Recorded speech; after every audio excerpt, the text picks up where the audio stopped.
into a podcast? That's what we're going to talk about today with Sebastian Rusk, who is a podcasting expert, and he's going to show you the steps to growing a successful podcast on iTunes or on Stitcher. We got a fantastic show today, folks. Stay tuned. It's BeeLive Weekly.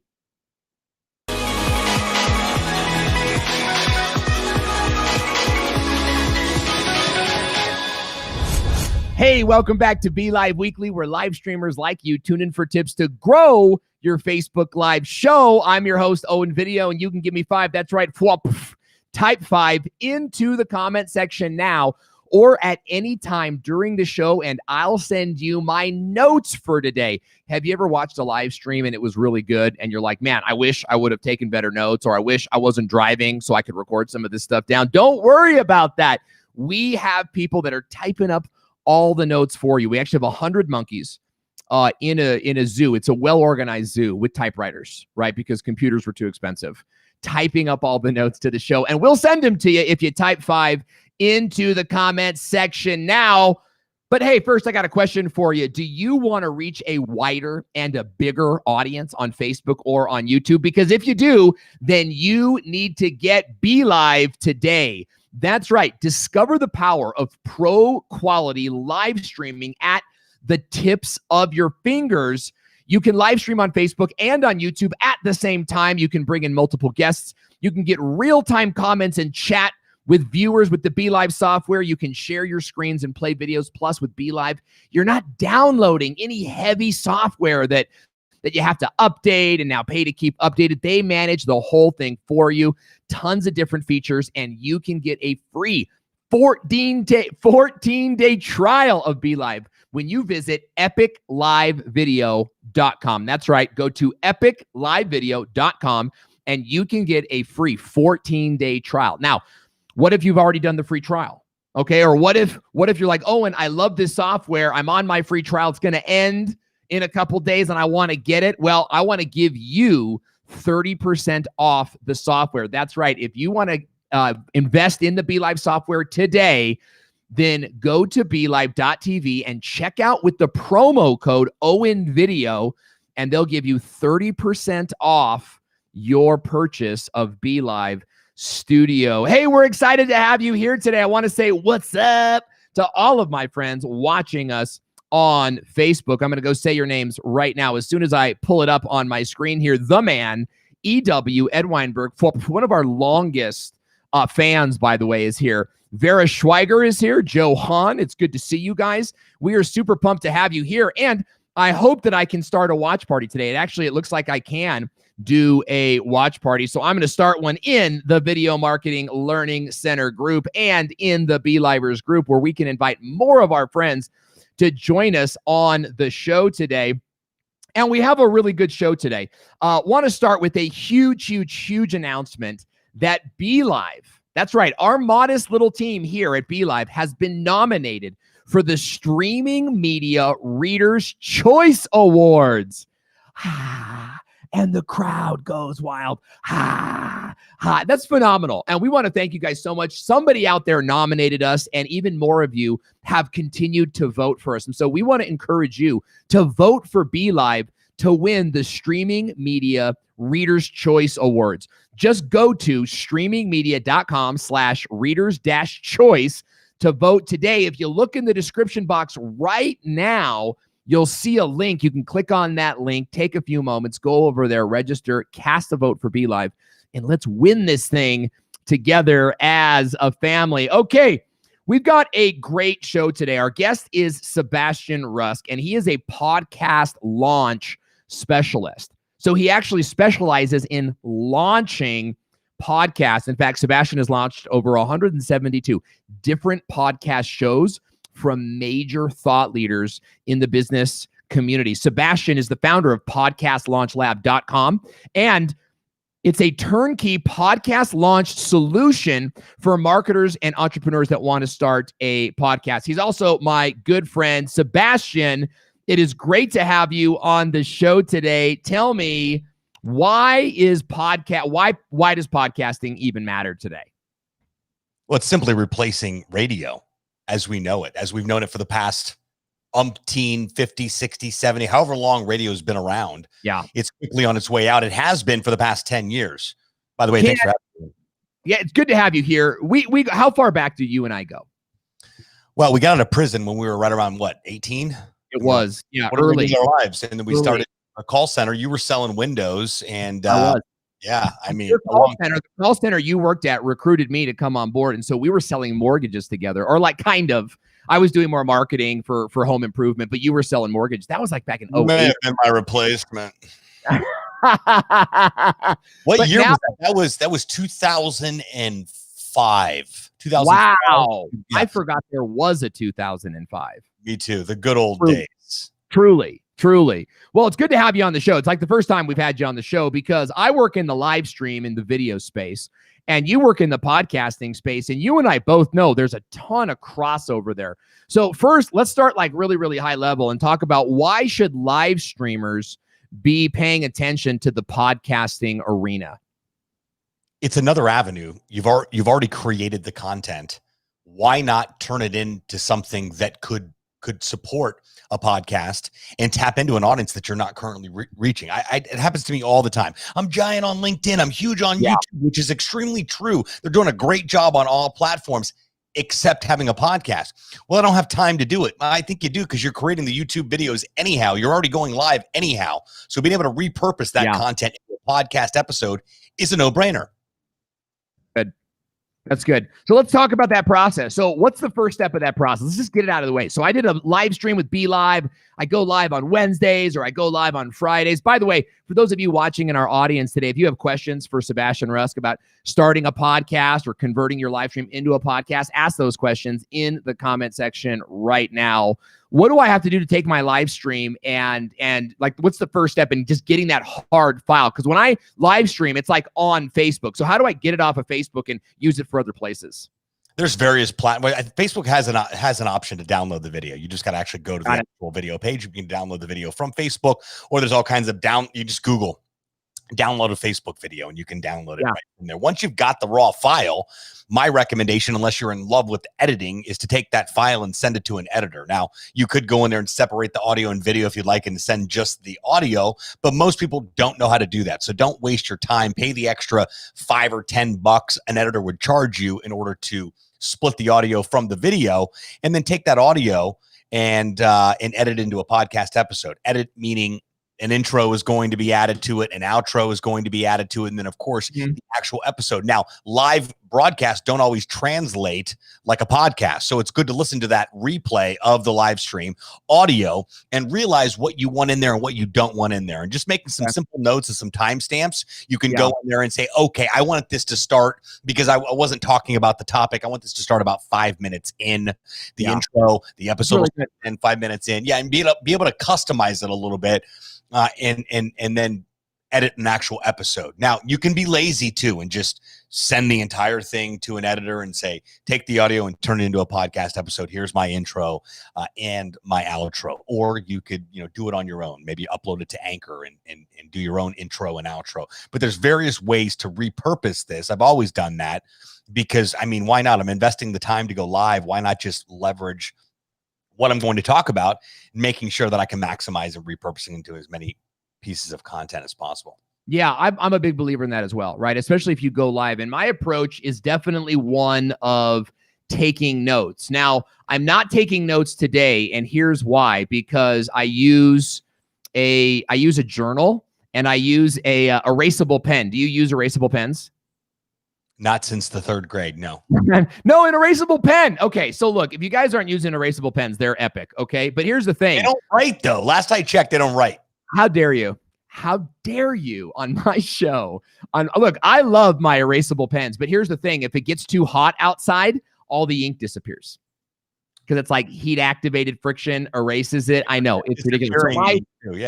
It is, yeah. My journal right now is in the freezer upstairs to bring the ink back, because if you put it in the freezer for an hour or two, the ink will come back. So that's why I'm not taking notes today. Paper, huh? Yeah. Wow, that's like magic. It is, and but I normally take notes, and so I really like what you said here about when you're going live, because like you start on a live and you tend to do like some jibber jabber, welcome everybody, but on a podcast you really just kind of like want to jump into it. So I love the idea of like taking notes. You start your show at 1:00, and you're like, okay, by 1:10 I'm going to get into the copy. And when I was doing my podcast from a live stream, I actually would say, okay, everybody, I'm going to do the intro to the podcast now. And would take a minute and just do it right so that I had it there. I don't know if everybody needs to do that, but what are the parts, Sebastian, of a podcast that need to be in the podcast to make it sound like a podcast and not just a live stream that you recorded and uploaded to iTunes? I really think it's your approach to doing the live stream. If you record the live stream as a podcast, you're not going to have much problem going through and figuring out how to convert it into a podcast episode.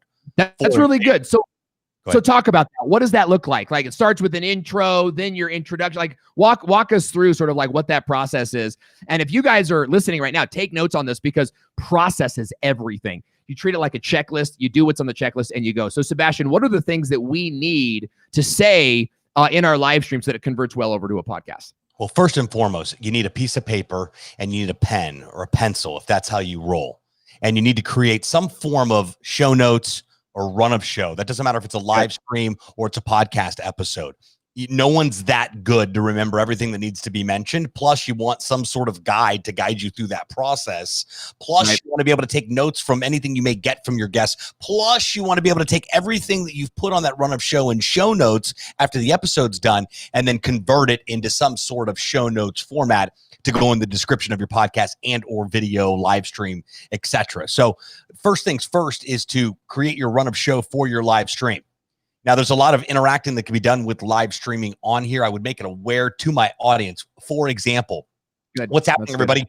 Welcome to Sebastian's live show again. It's great to be back with each and every one of you, saying hello to everybody on Facebook, LinkedIn, and YouTube that's live with us right now. For those of you listening to the podcast, maybe now or next week or next year, we sure do appreciate you tuning in. Anything I'm going to mention on this episode will be included in the show notes for those of you listening and also for those of you that are that are viewing this live broadcast or watching the replay of it. Mention it and blend it into what's going on already. It won't require a lot of editing.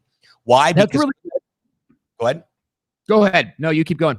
Yeah, so there's, after you put a run of show together and you can do your live stream according to making sure you set it up for both platforms, mentioning things like everything I'm talking about is going to be available in the description of this episode. That plays directly into live streaming, a video replay, and specifically a podcast too. Now, you're going to create an intro for your podcast and an outro. We'll talk about that in a minute here, but right before your intro can be what's called an intro bumper. So the intro of your show starts to play, and then you're like, hey, what's happening, everybody? Welcome back to another episode of the Beyond the Story podcast. Man, I'm really excited for this episode. I mean, I'm excited for all the episodes, but this one's really exciting because I sat down with the first guy to ever drive a car. I tell you what, it's going to be exciting. His name is Harry Drives a Car. I'm really excited about it. Let's get right down to it. Harry, welcome to the show. And that's my bumper intro that'll go directly into where the live broadcast begins. And usually the live broadcast will begin in some form or fashion of me saying, Owen Hemsath, what's happening, brother? Yeah. And you get into it, right? Like today I asked you something about like, what are podcasts all about? And I think that's really important to like, if you have a guest, ask them an open-ended question to kick off the show, right? That way you're kind of really jumping into it. So let's get into some of the logistics of podcasting. And if you guys have questions for Sebastian, ask them in the comment section below. Let me start with like the cost. How much does it cost to start a podcast? And what are some of like the basic softwares and tools that we need? Okay, ready? If everybody closes their eyes, what do you see? Blackness. Nothing. My future. That's how much it costs to launch a podcast. It's free. The only thing in between you and starting a podcast is you. Why? Because there's an amazing tool out there called Anchor, which is phenomenal. Yeah. There's a software called Audacity, and there's a software called GarageBand. These are all free. They all give you the capability to record. Now, Anchor is a little bit more turnkey for people just getting started because you can record a show, record an intro, an outro, upload it, produce it, promote it, market it, monetize it all from within one platform. You can use your phone or you can use the desktop application on there. So it doesn't cost anything to do it. The reason I'm in business is because people know I shoulda, coulda, woulda. I haven't done it, and now I need someone to enforce some sort of structure on me doing it. Otherwise, I see people starting podcasts on their own all the time. As long as you're willing to get out of your own way long enough to do it. Yeah, that's really good. What about you mentioned an intro bumper. You mentioned like and an outro. These are like these music recorded type stuff. Explain what that is and where we can get that done. You can get that done from any freelancer that does audio editing. All you simply do is Fiverr. You can go to Fiverr. You can record an episode, and that's a terrible example of an intro. Sorry about that. You can go to Fiverr and you can hire phones ringing off the hook over here at the Podcast Launch Lab. I gotta go. Yeah, thanks, guys. I highly recommend. In fact, I just dropped a YouTube video 2 weeks ago about how to create a podcast intro in GarageBand. Actually, that was last week. So there's a hack to be able to do it. So Mac users, you can open up GarageBand, you can record your intro, and then you can go find some royalty-free music at Audio Jungle or something like that, and slap the music underneath that. And if you're technically inclined, and you can record your own intro, or you can record that intro, send that file over to an editor on Fiverr along with the music, and they'll make it sound pretty and fade it in and fade it out, and the whole nine. So I recorded my own podcast. I also had the unique pleasure of having the Miami Heat PA announcer chime in and actually do my introduction. So I created my own voiceover on there, and then just found some over-the-top wild high energy music and sent it to an editor to make it all sound pretty. An intro and an outro can both be done by a freelancer or yourself if you choose to do it. I just think for, I don't know, maybe I'm exaggerating if I say it'll cost you 20 or 25 bucks for a good audio, and let's say it costs you 50 bucks to not have to deal with it. You just simply record it, and there's people that can record it for you too. Like, you don't have to be the one recording your own intro and outro. If you feel comfortable doing it, great. If not, you can get male, female, American accent, Australian accents. Yeah, exactly. So there's various options to be able to do it. You can do it yourself.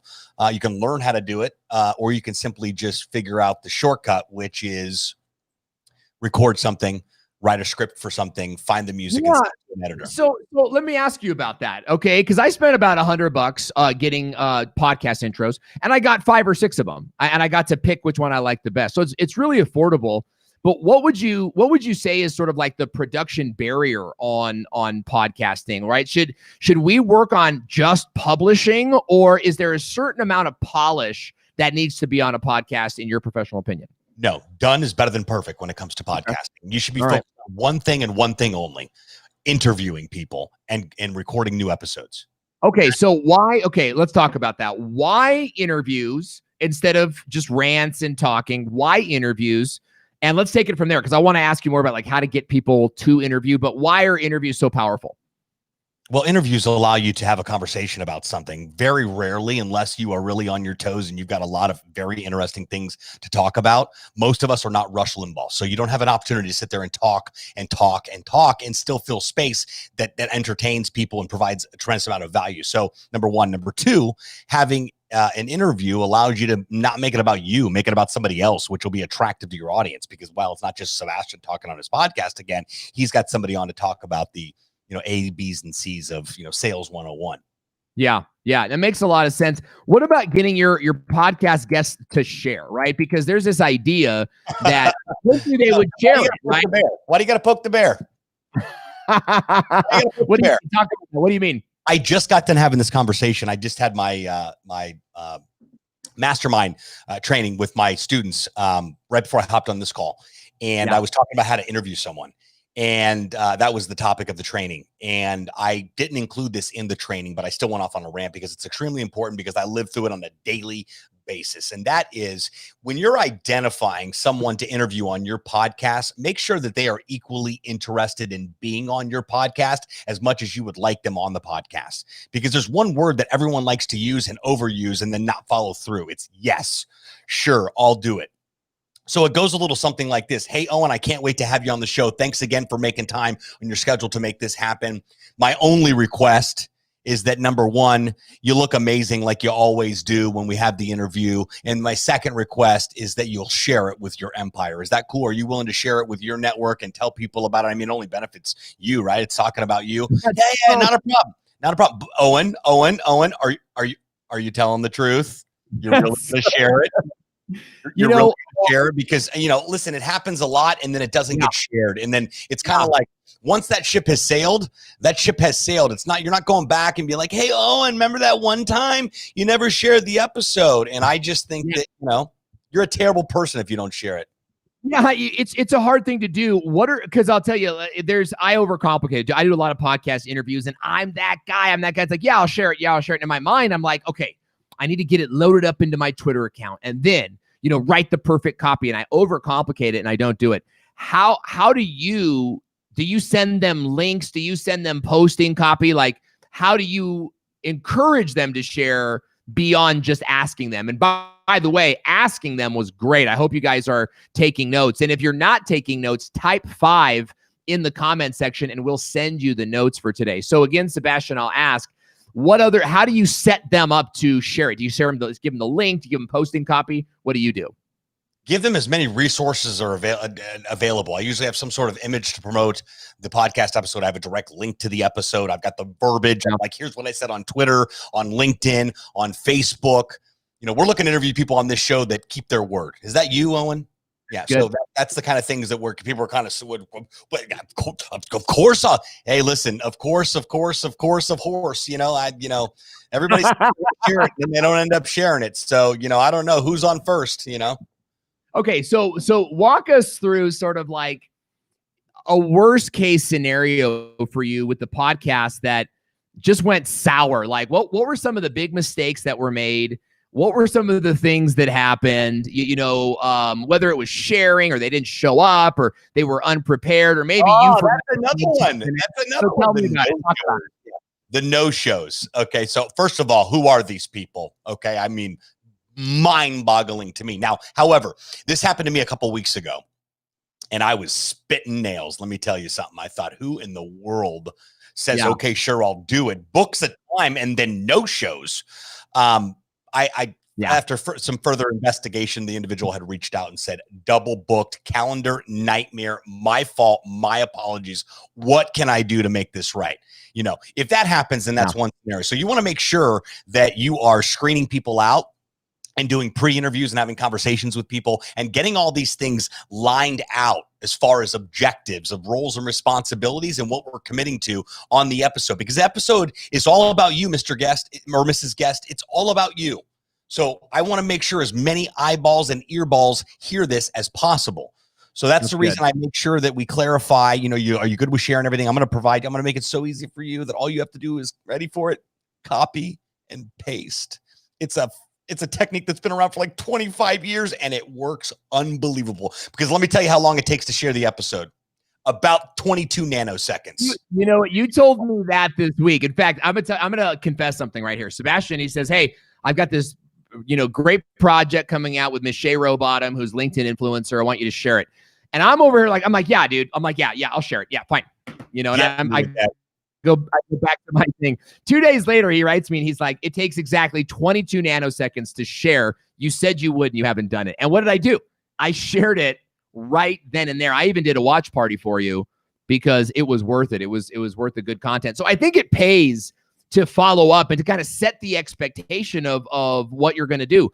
What are some of the biggest mistakes? That happened to me, and I called somebody out too, and it didn't. That's not recommended. I don't call somebody out publicly. I call them out. I called them out privately via a message and said, "Hey, obviously keeping your words not a priority, but."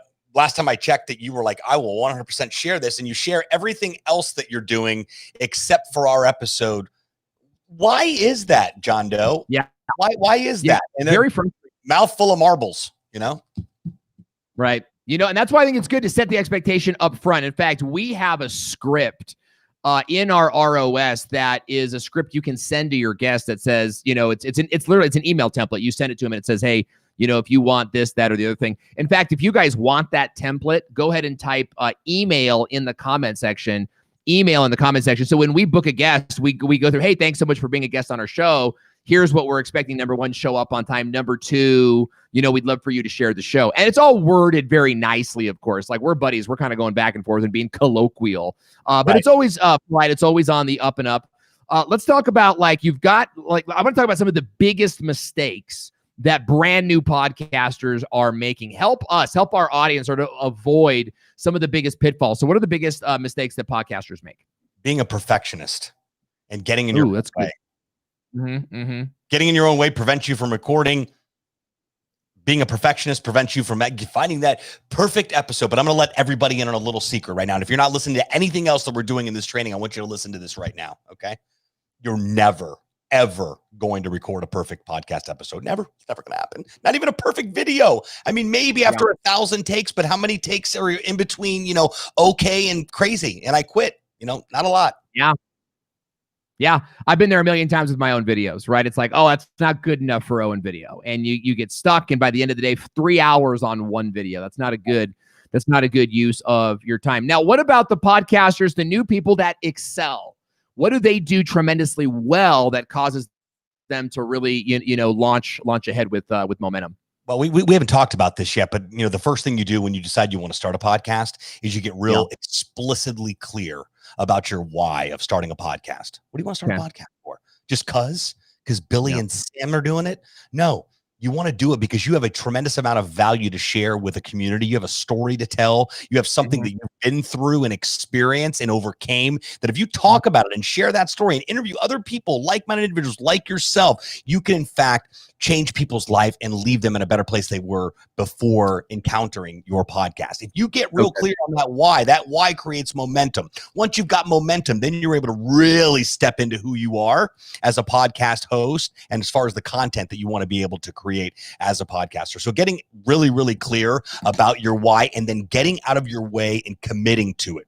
Making a commitment to yourself, because your commitment to yourself is far more important than the acceptability. I don't even know if that's a word, but it is now, from your audience, your peers, and people to tell you that that idea is terrible. So usually those people don't even have a podcast. So it's getting clear on your why. And then being able to commit to it. Because once you're clear on your why, you've built momentum for yourself, committing to something, a realistic plan. On Saturdays, twice a month, I'm recording 2 episodes each Saturday, and I'm doing 4 episodes a month. I'm not editing because I hate editing. I'm sending it to an editor. I'm going to spend $50 a month on editing, and I'm going to stick to this come hell or high water. This is my podcast plan, and nothing is going to get in the way of it. Those are the individuals that are finding the best success with podcasting because of the consistency. You just don't know what's going to happen when you just keep at it. And consistency is, hey, listen, guilty right here. Yeah. I tell you what, it adds up over time too. Like, we started a podcast. We weren't even looking at our results because we just loved it. It was just a ton of fun. And we noticed, right, 3 months later, oh, we're getting a couple thousand downloads. And it wasn't like a massive, wow, stop the gravy train success, but it was enough success to continue going and to see success in what we were doing. I want to say what's up to Sharon Thomas for Gabenga. Good to see you. I'm not going to try the last name today, but Gabenga, if you're there, I would love for you to tell me how to pronounce your last name, because I love our international audience here at BeeLive, and I want to make sure I can say all of your names. I want to say what's up to Mandy Jo Reindage. Mandy Jo wants to do a podcast for her clients, for her listeners, because she is a walking coach. And so she wants to have a podcast that they can listen to while they're walking. And I think that that's actually very brilliant. Jerry Wald is here. Paul Duke is here. Happy birthday, Paul the Man Duke. Very good to see you here. So close to your birthday. Glad you're here. Let's talk about who, by the way, is an English coach and says that acceptability is definitely a word, Sebastian. So you won on that one. Hey, talk to us about content strategy. Okay, so you take someone like Mandy, who's a walking coach. You take someone like you that's a podcast launch coach.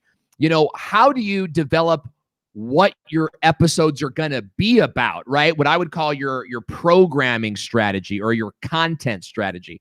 Like, how do you figure all that out? So if you're already coaching people on how to walk, then you're extracting whatever that content is and repurposing it into the form of audio. And it's more interactive, right? I think I use the Headspace app a lot, the meditation app. What I've quickly found is that they have some fitness meditations. Yes, those exist. And you can actually go out for a 10-minute walk, and it's an inspirational walking meditation. And you've got some laid back, like kind of high energy music, but it's real chill.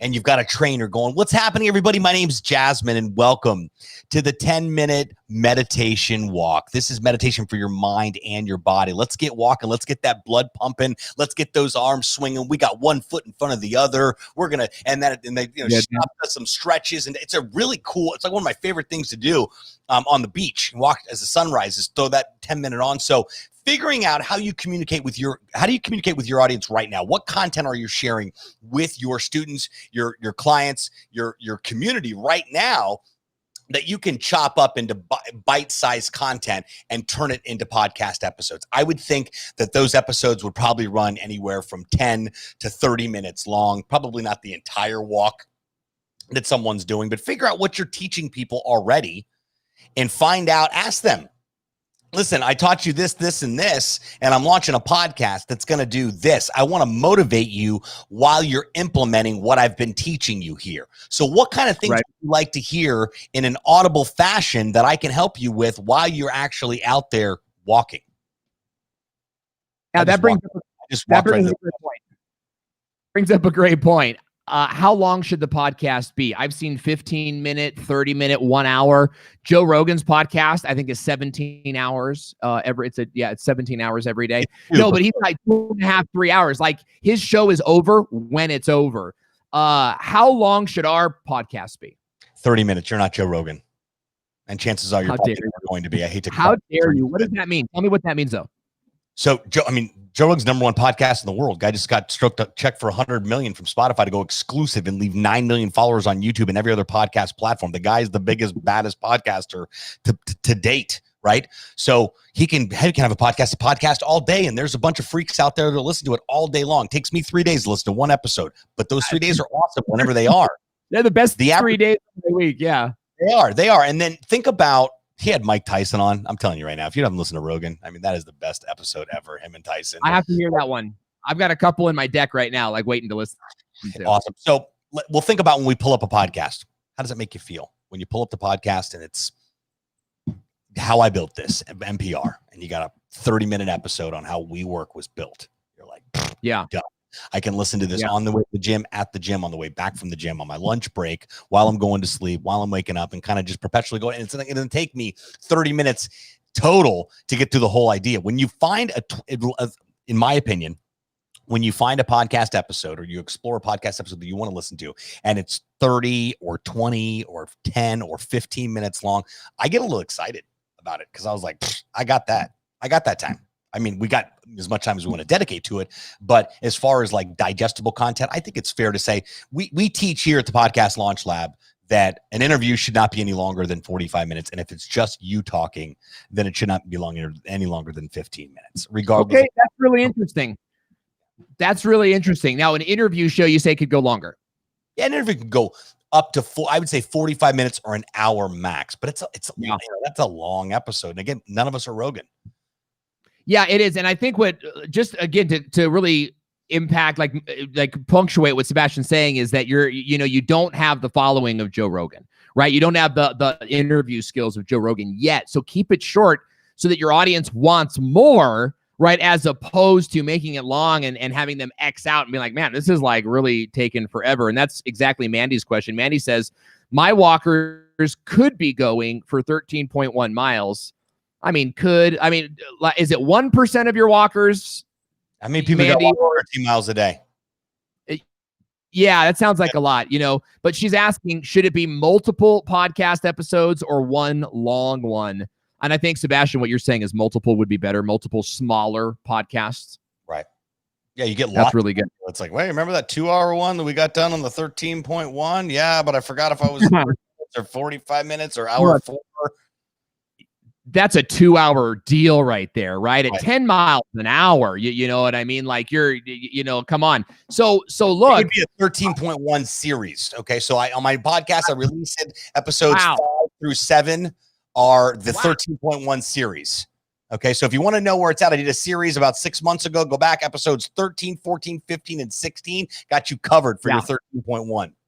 Yeah, I think that's really good. I love that idea, Mandy, especially for you to make your 13.1 series. For those walkers that you have enough 15-minute episodes to total, 2 to 3 hours or however long it takes to do the 13.1.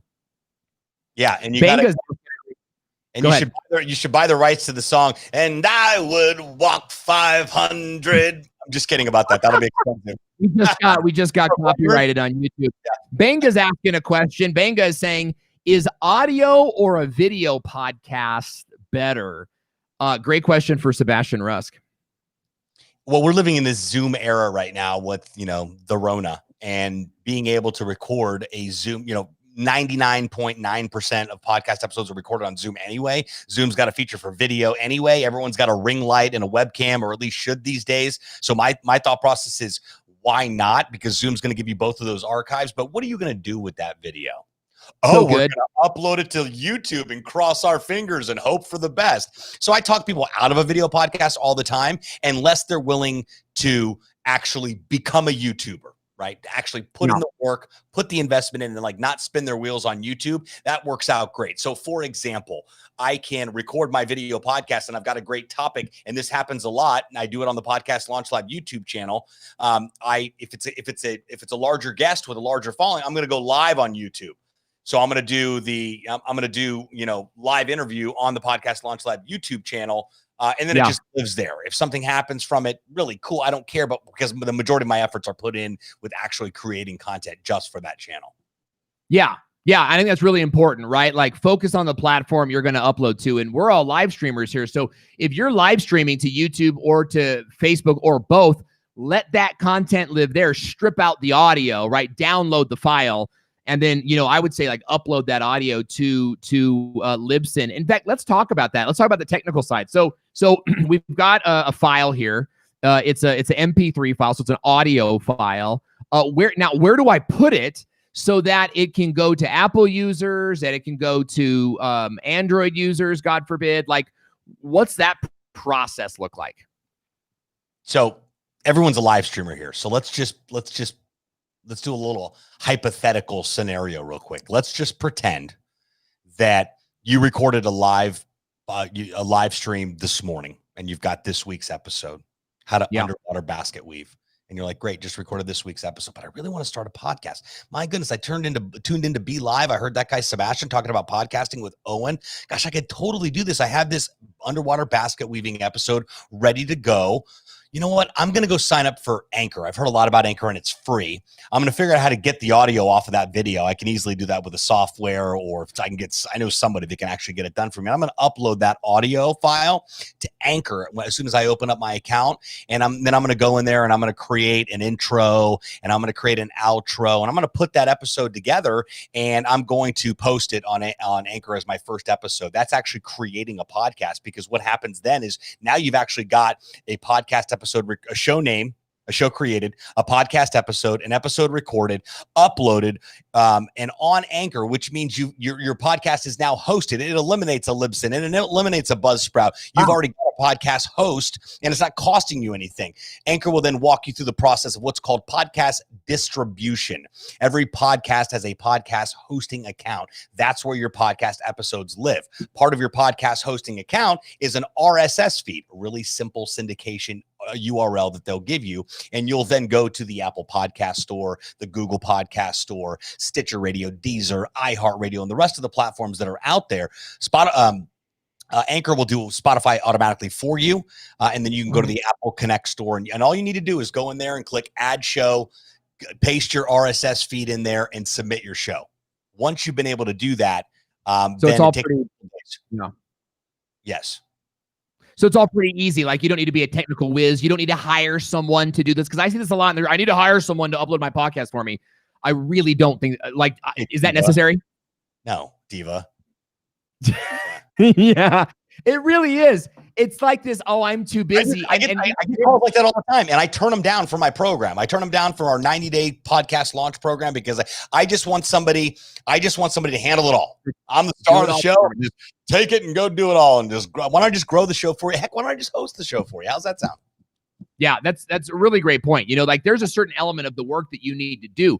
I would say, especially when starting a podcast, that you can create the flow, learn the flow, so you can delegate the flow. You're big there. You on go. that. Exactly right. Exactly. There's other things in your business that you can step away from so that you can start a podcast. But if you're hiring someone to like do it all for you, it's really like they're starting a podcast, and they're going to need your leadership to walk them through that. So we've got some great questions coming in. Ed Weinberg is saying, is it better that I go for a national audience or a local audience? Great question for Sebastian Rusk. I think when you're first getting started, you don't know the difference anyway. So you'll take anybody who's willing to listen to your show. Yeah. And, you know, like I think if you were to do something like real estate investing for Jacksonville people,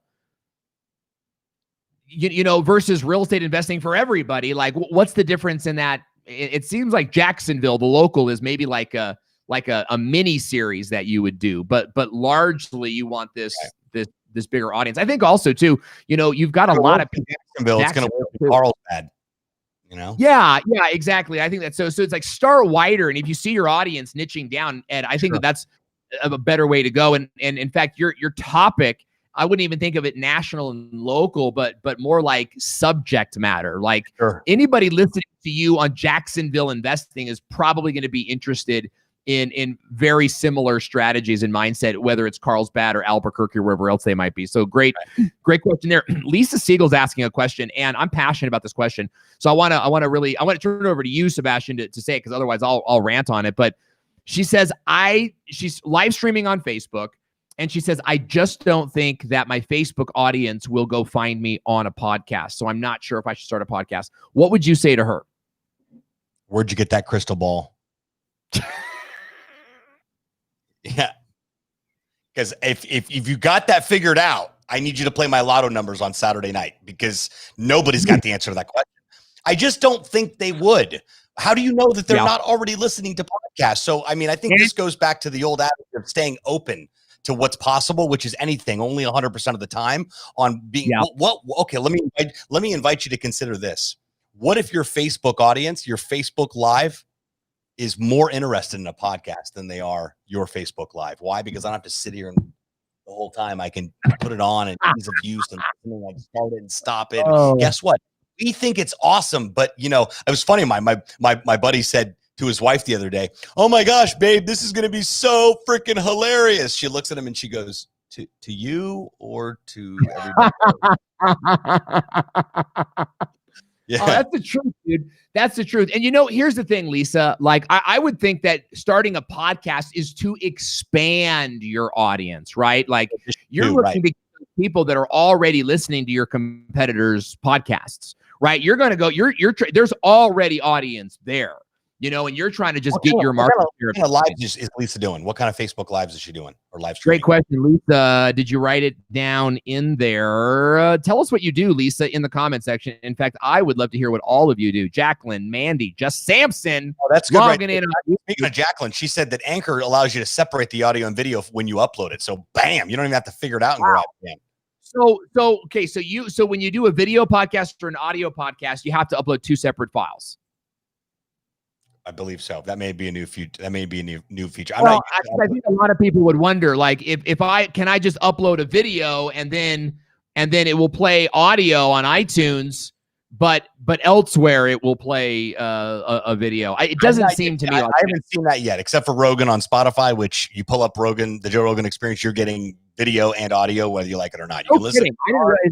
Yeah, he's the only one. That's a new feature they're going to be rolling out, but obviously we're like showing off their new prize pony first. And you know, showing everybody how it works. Dude, that's a big, like, hey, we're coming after YouTube move. Like, that is a huge we're coming after YouTube move. Sure. And you know what, guys, YouTube really doesn't have any competitors, to be honest with you. Like, TikTok is a whole different thing. You know how you know? Because a TikTok video would not perform well on YouTube. It's a 3-second, 10-second video just wouldn't do well on YouTube. It's its own thing. It's a Latin American it shows about Latin American expressions in different Latin American countries, with the idea of getting sponsors for the show, probably such as travel agents, etc. Great. So you're talking about spin. I live in Miami, so I speak that language, not specifically, but I speak your idea language of what you're looking to do on here. So while you're going live and talking about different specific things, but while I'm thinking about that live audience right now, and we're discussing, Cubans versus, proper Spanish or whatever the case may be, I want to let you know I'm launching my new podcast. It's coming out next month. I'm really excited about it. And what's going to happen is a lot of the content that you're hearing right here on the live broadcast, you're going to hear on the podcast, but there's also going to be podcast exclusive content. I've got a language specialist down in Miami that's going to be joining me for our first interview. That's going to be really exciting. Can't wait to have him on. Wow. And again, you're only going to be able to hear that if you tune into the podcast. So keep tuning in here on the lives, but completely different platform to consume very similar content, but it's going to be just a little bit better because we're adding that spice of the interview. So stay tuned for that. Really, really good. I love what you just said. And Lisa, by the way, you should connect with Paul Duke, who is doing similar type of content. There might be synergy for you guys to collab. Now, here's a question we got from Sharon Thomas, who joined us a little bit late because we did answer this question in the beginning, but I want to answer it again for her and the others out there. Basically, she says this: my live stream shows are 1 hour. How do I take that 1 hour and make it like a podcast so it's not just the live stream? So Sebastian, review that process with us one more time. You want to make sure that you're structuring and teeing up your live stream so that it caters to both audiences, so that it's catering to the live stream audience and to a podcast audience. Well, what does that mean, Sebastian? When you're kicking the show off, it's going to sound something like, what's happening, everybody? Welcome back to my live show. It's great to actually see all of you in the comments here. For those of you tuning in on Facebook and on LinkedIn and on YouTube, thanks so much for being here today to our live audience. For those of you tuning into the podcast, what's happening? Either way you're consuming the content, we're just glad that you're here. Now, you may hear some things like, hey, check this out and go look at that when you're listening to the podcast and think, what in the world is that? That's why we encourage you to go over to our Facebook page and watch the replay of this live stream podcast. Wow. Yeah, really good. It's just like a filter almost. It's like you take your live stream and then you kind of run it through a filter that you squeeze out some of the live stream only stuff. Keep what's really good. And I'll tell you, we did this really, really easily. I had a producer. Now I have a producer who worked on other projects, and repurposing the podcast was one of the things, but it was kind of like keep the intro, keep the show introduction, and then keep most of the meat.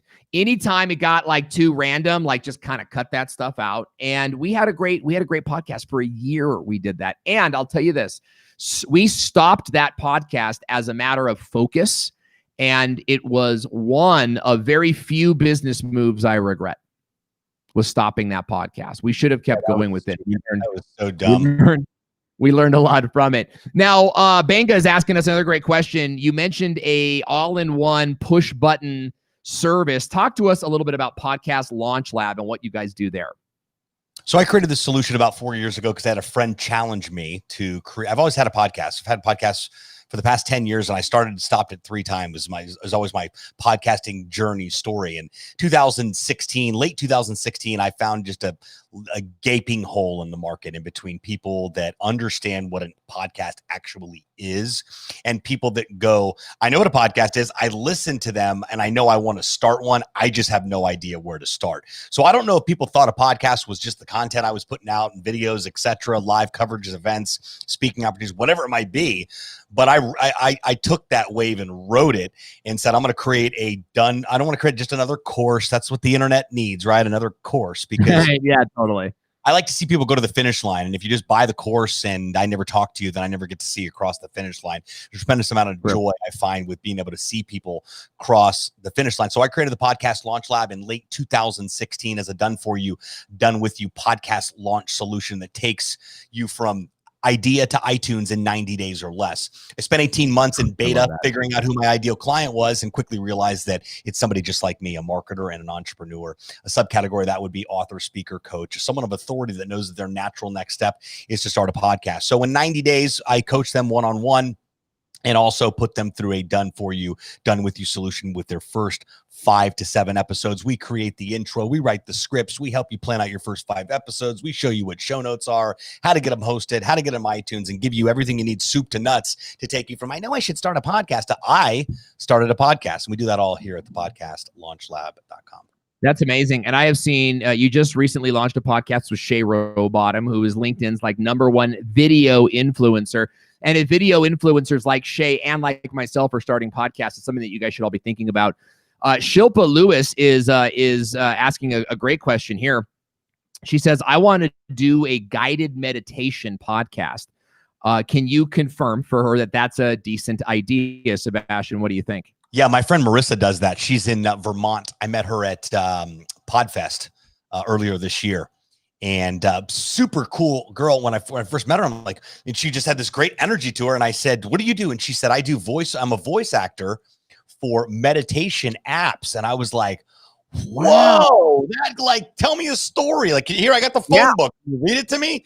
So, yes, absolutely. There's a gigantic market. In fact, I'm a huge meditation app. I mean, it seemed like it, meditation app consumer, specifically meditations that are available like on Spotify. And I like to listen to them as I'm going to bed. And there's one that I'm huge fan of called Snoozecast. And Snoozecast, they read you just stories from the 18th century about, nothing until you fall asleep. And I'm getting. Are you joking me? Amazing. Is that on Alexa or is that an app? That's an app no, it's not an app. It's on Spotify. Just pull up Snoozecast. And it's great. So there's like some calming music and the stream playing. And then the host comes on and goes, hi, welcome to Snoozecast. Let's get nestled ASMR. In. Right, exactly. Yeah. Right, kind of like that. In today's story, we're going to read Peter Pan from the 19th century. Peter Pan was, and they just read to you. Her name's V, and she does it with her husband. And I posted one night when I went to bed, I'm like, listen, there's a lot of insomniacs out there, and everyone needs to calm down and chill out before they go to bed. This is my favorite way of doing so when I tag Snoozecast. Well, unbeknownst to me, the V, who's the host of Snoozecast, her and her husband, she replied, thanks for tuning in and thanks for your support as V, not as Snoozecast. So she ends up messaging me and she's like, hey, I commented, thanks for listening. I meant to comment on behalf of Snoozecast. And I was like, hey, V, while I gotcha, I'm a huge fan and I'd love to have you on the show. So I've actually got her coming on my podcast in a couple of weeks to tell that story about Snoozecast and how it all came about. But yeah, if you're having trouble sleeping, even if you can sleep, I'm telling you, having people read meaningless stories to you while you fall asleep is priceless. It is so done. I am so into that as we speak. Like, I'm looking it up as we're talking. Snoozecast. Right now. In fact, I'm going to end the show so I can find it. Sebastian, questions, ask them in the comment area, and we'll come back and we'll answer them. And don't forget to start your free trial of BeeLive.tv. Just go to epiclivevideo.com, and you can have software just like this. We're going to send you a whole series on how to use it, how to get the most out of it, so that you can start live streaming to grow your brand and grow your business. I'm Owen Video. You're watching BeeLive Weekly, and we will see you next week. Thanks for watching.